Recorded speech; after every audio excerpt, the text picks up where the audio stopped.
इसको उसमें मधुमक्खी लगी रहती है, तो इसको उसमें झड़ा के बॉक्स में इसको लेके आते हैं। ये शहद काट रहे हैं। ये शहद निकलने के बाद ये छत्ता इसमें रह जाता है। इसी छत्ते निकलने के बाद इसी से जो मोमबत्ती आती है वो इस छत्ते से बनती है।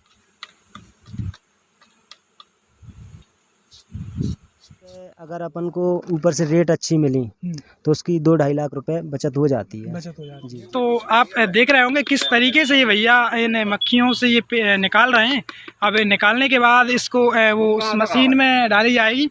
मशीन में डालने के बाद इन फ्रेमों से वो मशीन घुमाएंगे, तो मशीन घुमाने के बाद जो रहती है शहद वो निकल आएगी। शहद निकलने के बाद इन खाली फ्रेमों को इसमें पुनः भरने के लिए लगाया जाएगा। ये वाला शहद रहता है इसमें। हाँ, ये आप सफेद वाली पट्टी दिख रही है, ये भैया देख रहे होंगे सफेद ये पट्टी है, इसमें शहद है और बाकी की वो उसमें बच्चे और ओनली छत्ता रह जाता है। आइए दोस्तों, हम जानते हैं कि किस तरीके से ये महूक बनाने की जो पेटियां हैं ये तैयार होती हैं। तो ये भैया बना रहे हैं, तो देख रहे होंगे आप, ये उधर से खाली कर करके ये पेटियां आई जा रही हैं और पेटियों को ये किस तरीके से भैया इसमें जमा रहे हैं। तो आप ये पास से देखेंगे तो ये इसमें कितनी मक्खियाँ हैं। इसी में एक रानी मक्खी है, वो इसमें डाली जाती है कि उन्हीं के जो बच्चे होते हैं और कुछ उस रानी मक्खी को देखकर जी आती हैं। तो ये मिनिमम 8 से 10 दिन में ये फ्रेम पूरी कंप्लीट हो जाती है। तो और भैया से जानकारी लेंगे। क्या नाम भैया आपका? अजय दागड़। अच्छा, आप कहाँ रहने वाले हैं? मुरैना ही के रहने वाले हैं। तो आप किस तरीके से जमाते हैं इसको, क्या प्रक्रिया रहती है इसकी? वो क्या है, इनको इसमें रखते हैं छतों को, तो छतों में काम भी चलता है इनका और शहद वगैरह भी इकट्ठा करती है। यही इकट्ठा करती है। मिनिमम कितने दिन में इकट्ठा कर देती है ये फ्रेम कितने दिन में कंप्लीट हो जाएगी? इसमें 10 दिन के समथिंग हो जाएगा। ये 10 दिन में ये कंप्लीट हो जाती है एक फ्रेम, है ना? हाँ। और कितनी शहद निकलती है 10 दिन में एक फ्रेम की बात करें तो मिनिमम? एक फ्रेम में जो डिब्बे के हिसाब से निकलता है। अच्छा, कितने डिब्बों में कितनी निकलेगी फिर? इसमें 2 किलो 2.5 किलो एक इसमें। हाँ।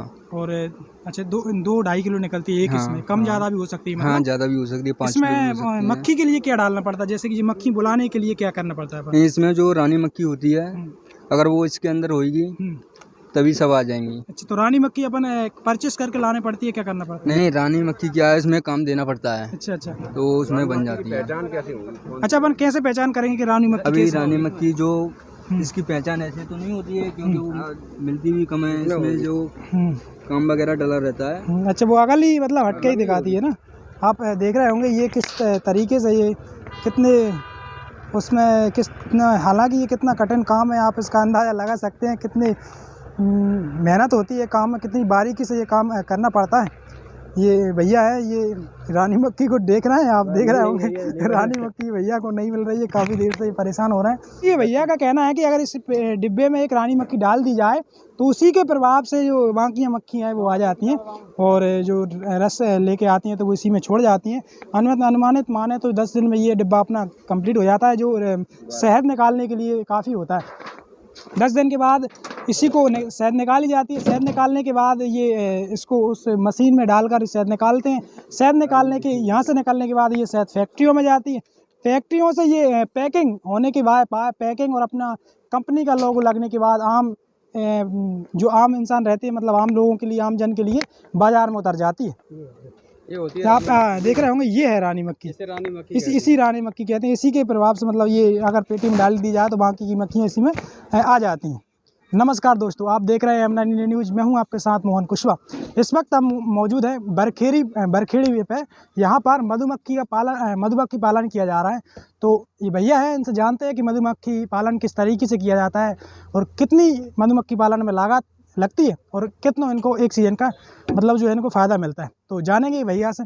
क्या नाम भैया आपका? जी, संजीव धाकड़ है मेरा नाम। संजीव जी, कहाँ रहते हैं आप? अपन मुरैना में रहने वाले हैं। मुरैना रहते हैं जी, कैलाश। अच्छा, ये आप मधुमक्खी पालन करते हैं, कब से करते आ रहे हैं? जी, इसको हमें 4-5 साल हो गए हैं करते। 5 साल। अशोकनगर में आप कब से करते हैं? इसी वर्ष आए हैं हम, अभी 1-1.5 महीने हुआ है।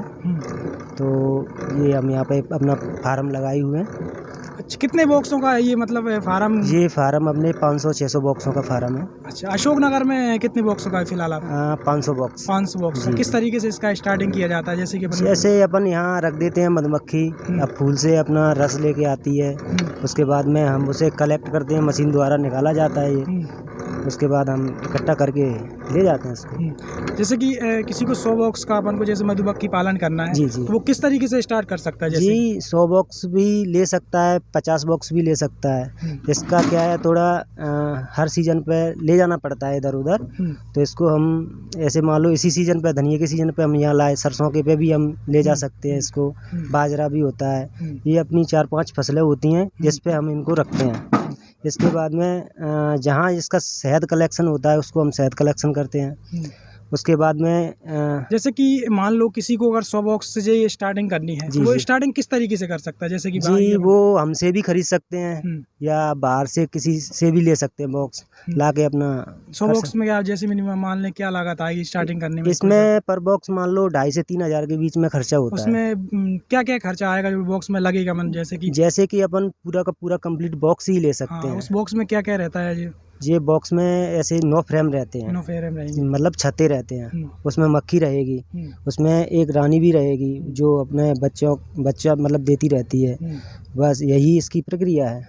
जैसे कि भैया ने बताया एक बॉक्स रहता है, उस बॉक्स में 9 फ्रेम रहती है, 9 फ्रेम रहती है। उसमें जो मधुमक्खी के लिए रस के लिए उसमें छता रहता है।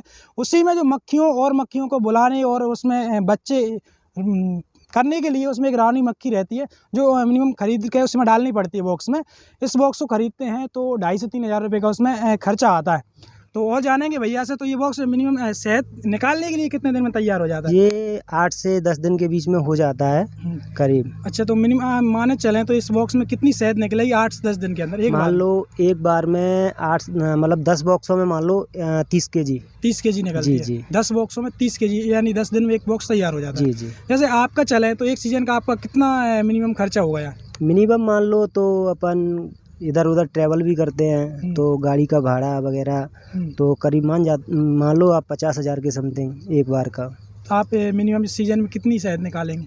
अभी निकालेंगे कम से कम मान लो तो 100 बाल्टी 100 बाल्टी एक सीजन में निकल जाती है आपकी, है ना? ये कितनी 3 महीने तक चलती है? कब तक चलती है? ये अभी अपना सरसों से चालू हो जाता है। पहले अजवाइन भी होती है, अजवाइन से फिर उस बाद में सरसों से धनिया के बाद में बरसीम। यही अपने 4-5 महीने सीजन लगता है जी। इसका सेलिंग का कैसा क्या? सेलिंग क्या है, ब्रोकर होते हैं ये मान लो शहद खरीदने वाले, वो हमसे घर से ही ले जाते हैं। आपसे घर से ले जाते हैं? वो कहाँ सेल करते हैं इसको आगे? वो अपने कंपनी में, जैसे डाबर है, पतंजलि है, जैसे किसी को भी करते हैं। भैया का कहना है ये शहद निकालते हैं इन पेटियों से निकालने के बाद जो ब्रेकर होते बेचने वाले, वो भैया से और भी जो शहद निकालने वाले हैं उनसे एकत्रित करते हैं।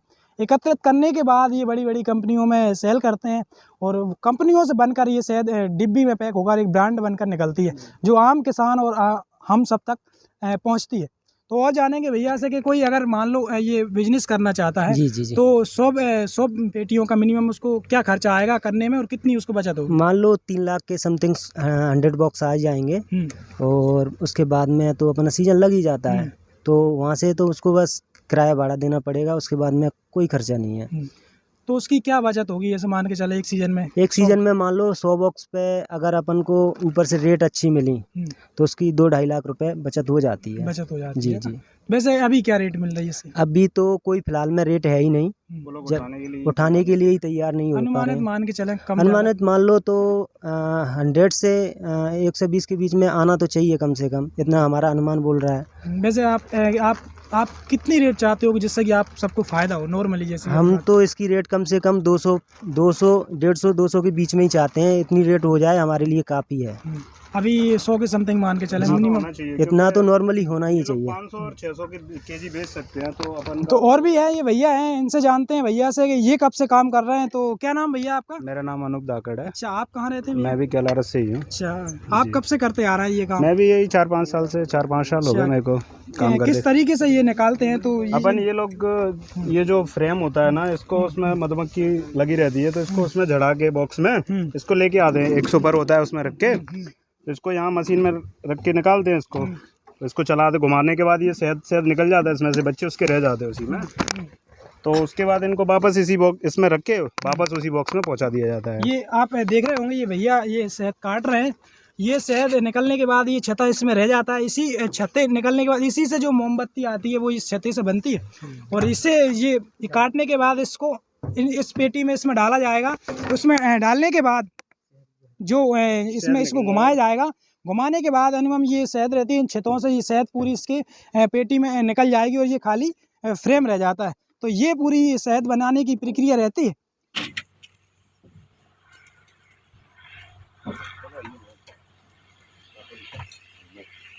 तैयार करना जिससे कि रेट थोड़ा नहीं 022